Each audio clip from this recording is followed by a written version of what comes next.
So I've already reviewed XCOM Enemy Unknown, which is the return of the XCOM franchise to consoles and PC after 15, 20 years.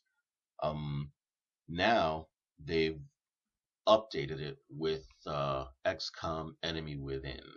Enemy Within presents itself as on PC, it's an expansion pack, but on consoles, it's a completely separate standalone game. Basically, it is a tweak of the original game. It's not a new game, it's got the same story, but there are substantial additions that are well worth your time. Graphically, it's only slightly tweaked over Enemy Unknown. Not the greatest graphics on console or PC, but nowhere near the worst. What they've actually done, however, is they've added a little bit more to the color palette. The first game has a lot more use of blue and green. This game adds a little bit more red to the repetitive color scheme. Um, there are a ton more maps for mission types. There are now the UFOs will crash in urban areas as well as in rural areas. Um, they add a lot of variety by adding more maps. There are a lot more enemy types, which is also a whole lot of fun. The controls are exactly the same. It's still a turn based strategy game. They haven't changed the controls at all, but the content, they added so much content in addition to the maps, in addition to the new enemy types, including enemies that turn invisible.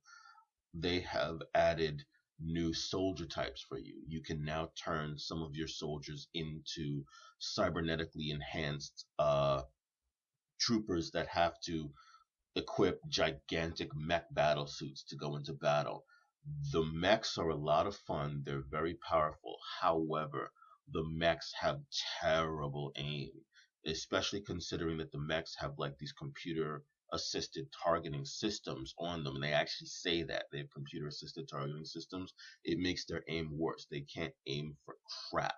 I had the game for 2 weeks before any of my mechs ever hit a shot in Overwatch. Their aim is garbage, but their weapons are so powerful that I still put a mech in every single campaign that I go out on. Okay, now you also have the ability to take your regular soldiers and instead of merely giving them psionics like in the first game, very early on, you get the ability to splice directly into their genetic code. And the abilities you can give them are very similar to the kinds of abilities you get in Deus Ex. And I actually mean the original Deus Ex, not Human Revolution, not the one before that, like the very first Deus Ex. The powers are very much like that.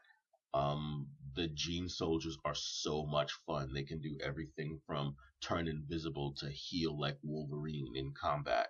I love gene splicing the soldiers.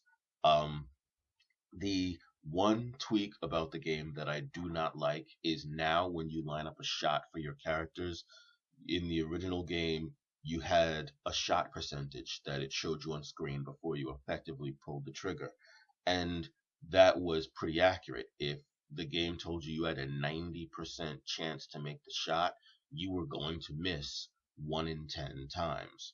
Now, the shot percentage on screen is simply a lie. What they show you has almost nothing to do with your chance to hit.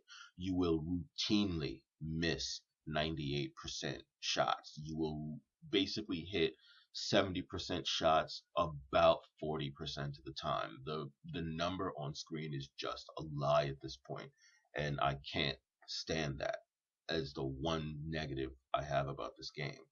Now, the replay value, because you're dealing with an army of soldiers that you can develop and give different powers and different augmentations to in such variety and different combinations, the replay value is extremely high.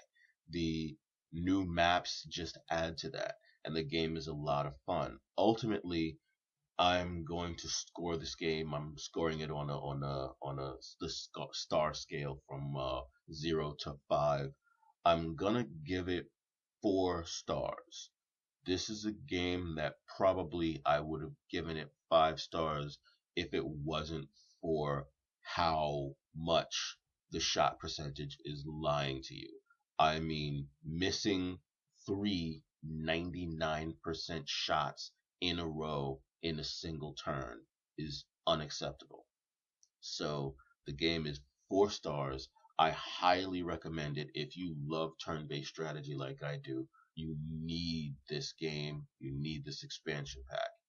But I just wish the aim was better.